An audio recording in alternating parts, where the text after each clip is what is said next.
brand new year, and WWE decided to go, well, Raw at least, decided to go with that, that yearly thing we always hear. New year, new me. This is the Raw review, where we had a lot of the same shit. We did have some different shit. Yeah. Some different shit. But it was very 2016. Yeah. It was very Raw.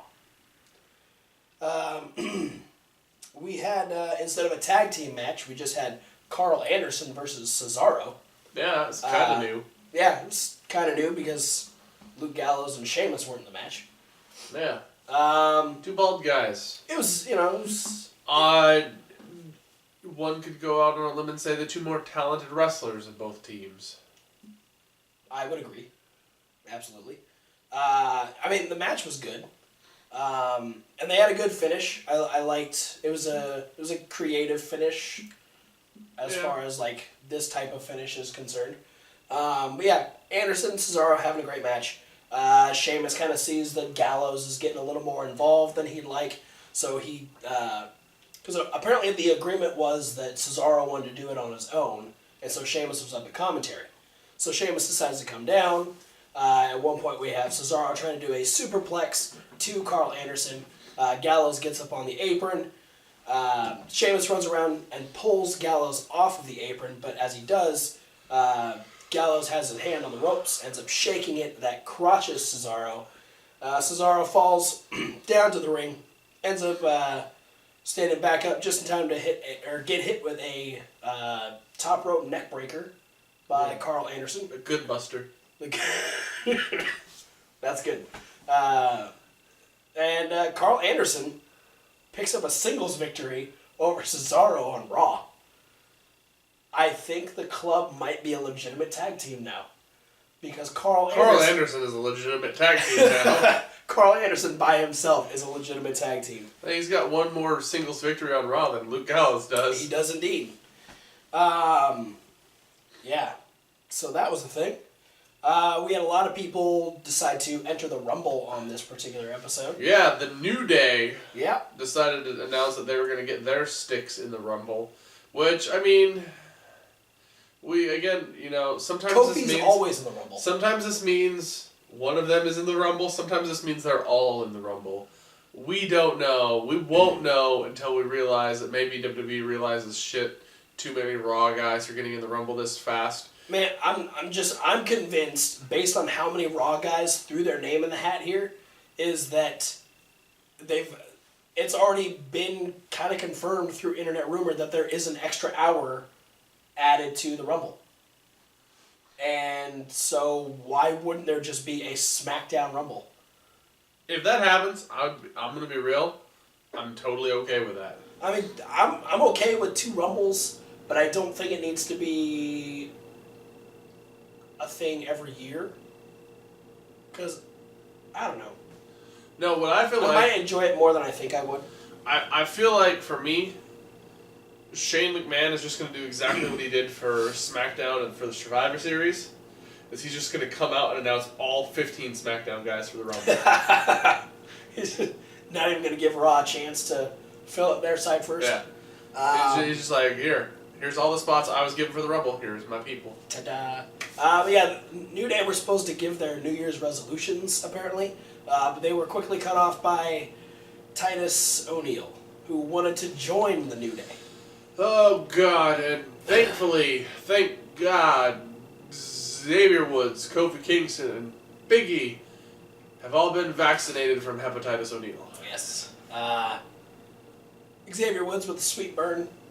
Titus saying that everybody wants to see his face on a box of Bootios. And Xavier Woods saying that people would rather see his face on the back of a milk carton. That means everybody wants Titus to go missing. Mic drop. Which... wouldn't be mad. This made Titus O'Neil throw a little jab at Xavier Woods, calling him the weak link of the New Day. So Xavier Woods challenged him to a match. They had a match. And then didn't Titus throw a little jab literally as well? Yes. He did indeed punch Xavier Woods in the face. And then Xavier Woods... agreed to the match. Then Xavier Woods beat him. Yeah. With the sunset flip. that's about that. We had cruiserweight action. First off, we had creepy Noam Dar apologizing to Cedric Alexander and Alicia Fox. Hey man, it's New Year, turning over a new leaf. Yeah. Noam, Creeper Dar. He's gonna be a good guy. Him and Cedric Alexander are gonna be the next tag team champions. Nah, man, it's gonna be Rusev and Jinder Mahal. You just said Jinder Mahal's gonna win a belt. All he's gonna do it is if he teams up with Rusev. He ain't gonna Still, do shit. He hasn't done anything until he teamed up with Rusev.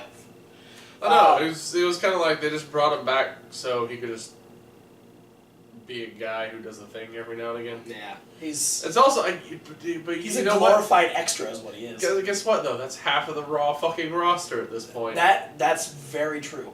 That's the Shining Stars and the Golden Truth and Curtis Axel and Bo Dallas. Yep. And Darren Young. And Bob Backlund. And pretty much Alicia Fox. Who was at ringside with Cedric Alexander as he took on Drew Gulak. This is a rematch from a couple weeks ago. Go figure. The walking torture machine, Drew Gulak. Yeah, Philadelphia's walking torture device. Drew Gulak ended up picking up his first win over Cedric Alexander. Yeah. After Tony Nese was up on the apron. I feel like I just said this happened in a match. And Alicia Fox went over and pulled him down. That caused a distraction that ended with a roll-up.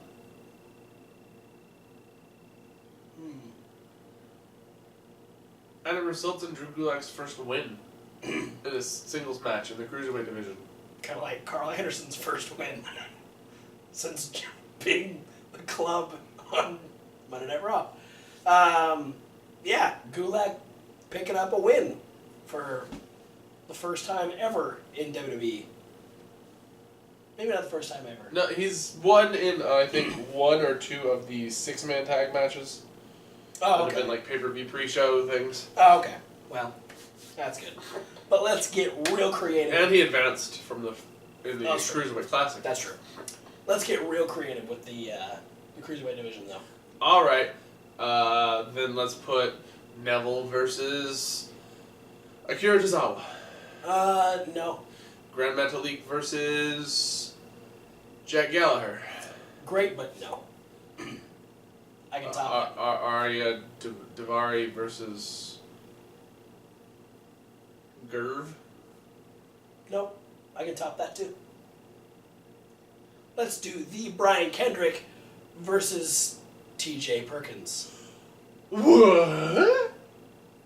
Oh yeah, it's Raw. They repeat shit. You know that feud that started the Cruiserweight division and is still going? It's a new year, goddammit. Do something new.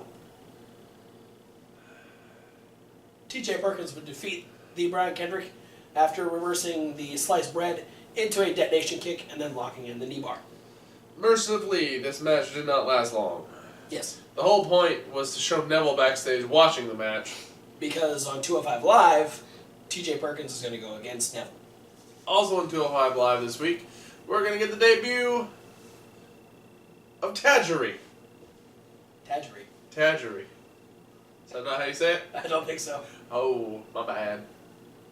Tajiri. Yeah, that one. Tajiri will be making his debut on 205 Live. Yoshihiro Tajiri.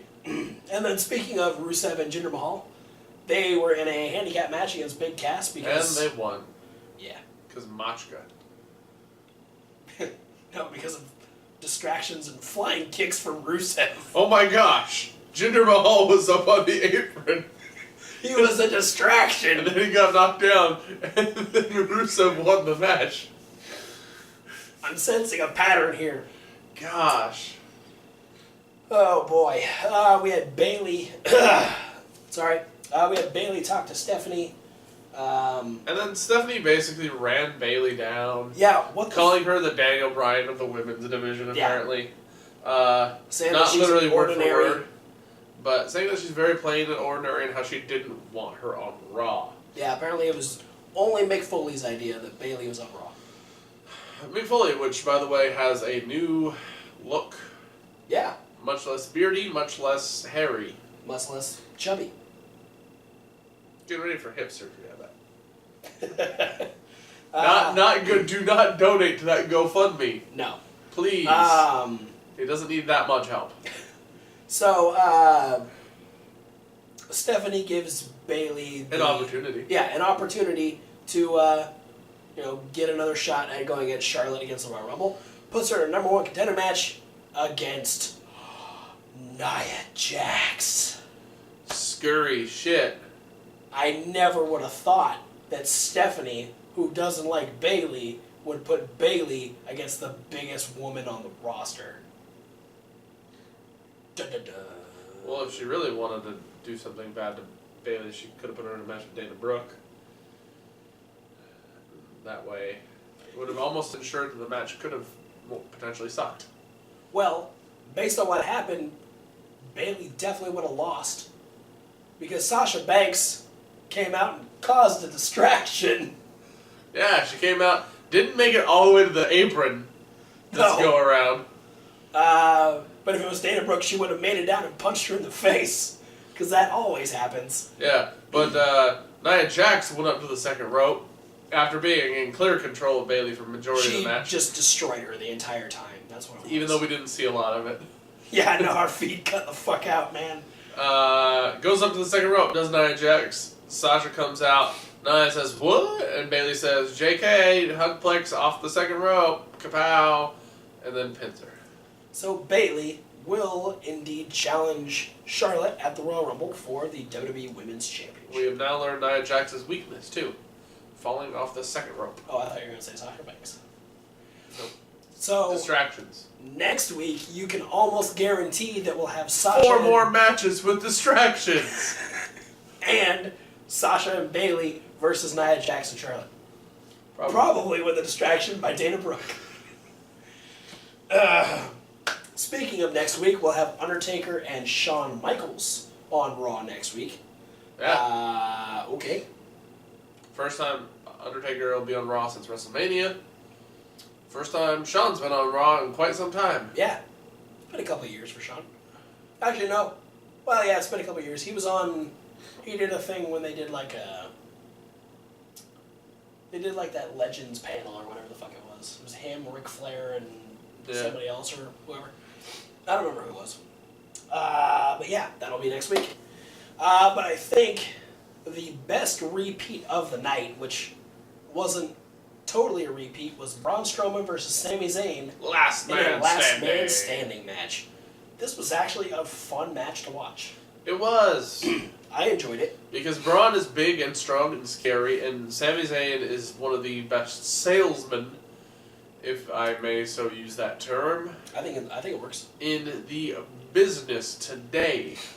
Yeah. He's very good at gaining sympathy from the crowd. And it works for him. Especially when he's in this match against somebody who looks like you could use him as a toothpick. Braun could use most people as a toothpick, I think. Yeah. Yeah, no, it was, they had a little backstage action. They fought up on the ramp. Fought up on the stage. They started breaking shit. Yeah. Braun knocked one of the lights over. Sammy did a crossbody off the stage. They went through tables on one side. Yeah, Braun beeled Sammy back up onto the stage and it broke part of the ramp. It broke the ramp. Yeah, no, it was a fun match, but after a pretty vicious onslaught on the outside at ringside. 2 of his running power slams. And a couple other vicious maneuvers. Braun Strowman did, in fact, win the last man standing match. And as the EMTs and Mick Foley were trying to get Sami Zayn out on the stretcher, Braun decided to go over, tip it over, and then toss him against the barricade one more time, just to be a dick. Braun dick. But that's not all. Let's talk about our overarching storyline that's so different from 2016. Yes, so different because the main people in this overarching storyline were Kevin Owens and Chris Jericho. And The Shield. Ish. They were very much second fiddle to Kevin Owens and Chris Jericho this year. This week specifically, like more so than even normal. Yeah. Because, big main segment in the ring with both authority figures of Raw and Kevin Owens and Chris Jericho, because Owens and Jericho complaining about the whole shark cage thing, blah, blah, blah, blah, blah, how that's so unfair. Yeah, Stephanie came out and... So, no, not really, it's kind of fair. And then makes matches with Jericho to face Roman Reigns for the United States Championship because... Because it hasn't happened yet in 2017, because we're 'Cause- only 3 fucking days in. Not even. Oh yeah, it's the 3rd right now when we're shooting this. Never mind. And if that wasn't different enough, why not Kevin Owens versus Seth Rollins? What? I've never seen this match ever. Well, let's make it a little bit different.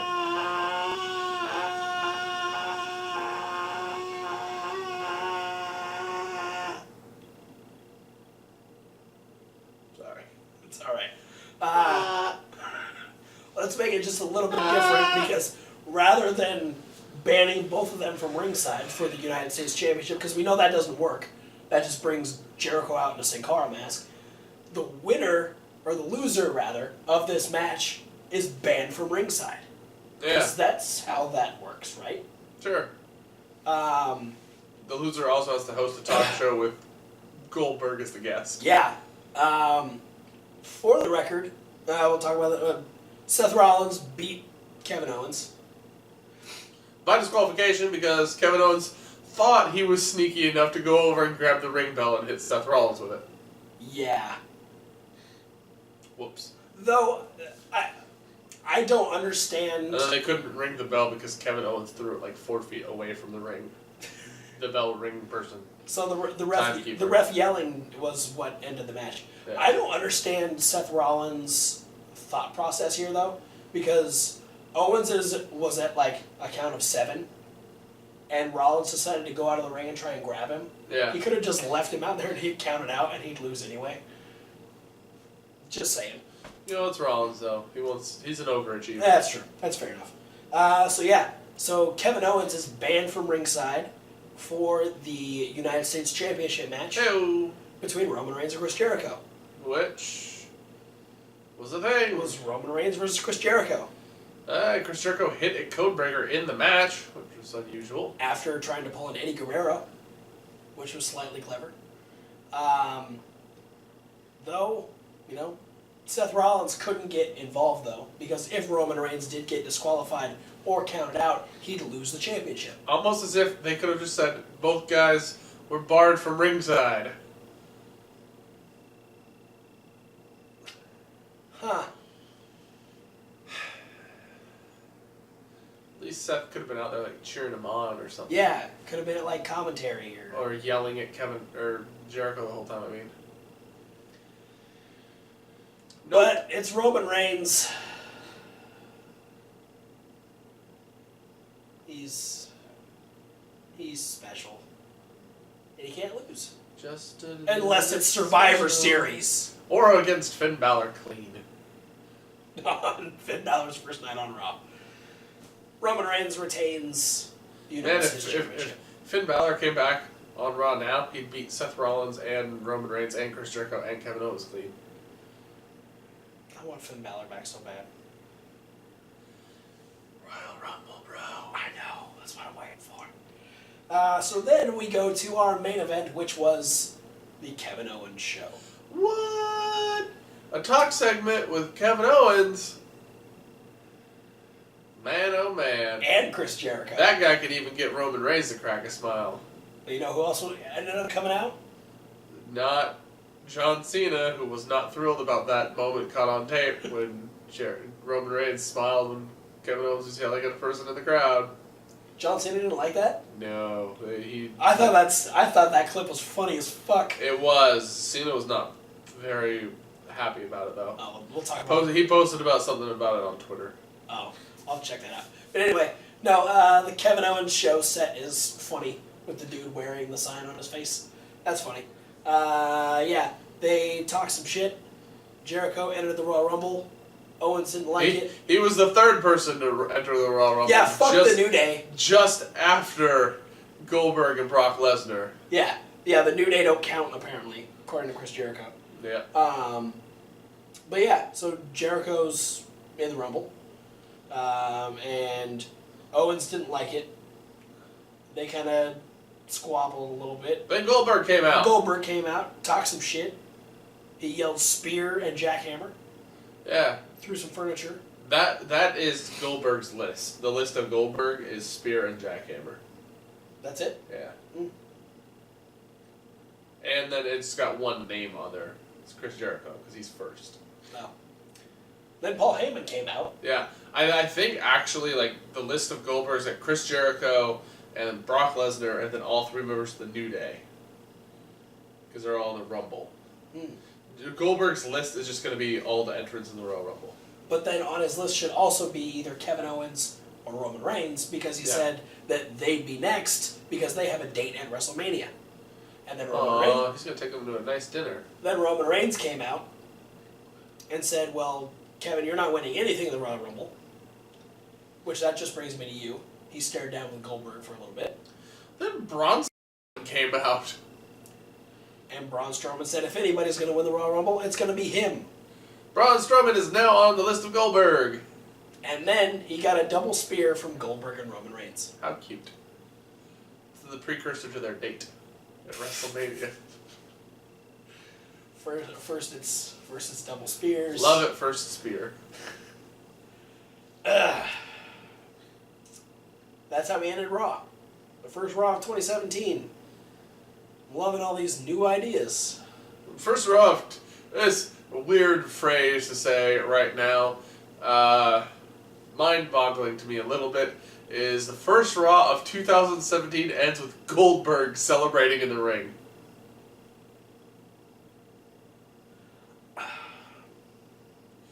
That's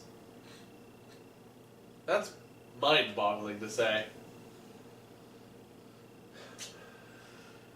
Yeah.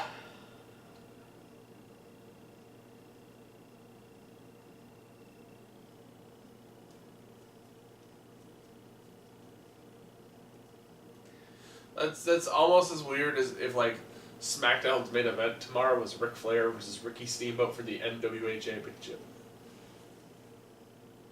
Breaking news. No, not actually going to happen. Maybe. I don't know. We'll find out tomorrow. But for now... No, Tim Storm is the NWA World Champion. And he's going to be in town next week, actually. It's going to be a triple threat match here. Ric Flair and Ricky Steamboat. Thanks for watching, guys. Don't forget to like, comment, subscribe. Click all the links. Do it. There's lots of social medias. We do all the medias that are social. And we want to talk to you peeps. Which is the whole reason why we started this channel, to talk about wrestling. Check out the podcast. Yeah, we do all of our weekly reviews in podcast form. If you watch the videos, you don't really need it in podcast form because it's legitimately just the audio taken from this video and put into your ear holes without the ugly pictures of us talking. But you also want to stay subscribed to YouTube because we have extra videos that show up on this channel. Yeah, all the pay-per-view predictions, pay-per-view reviews, and the top fives all are over here on video form only. You don't get those in the podcast because stuff.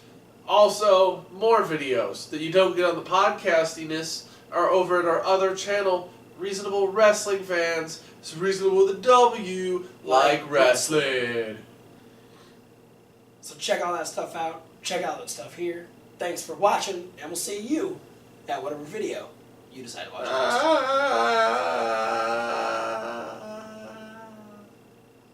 Such a man. Spear. Spear. Spear. Oh god. He killed He Rusev. speared Rusev's head off. Fuck Goldberg. That man is a fan.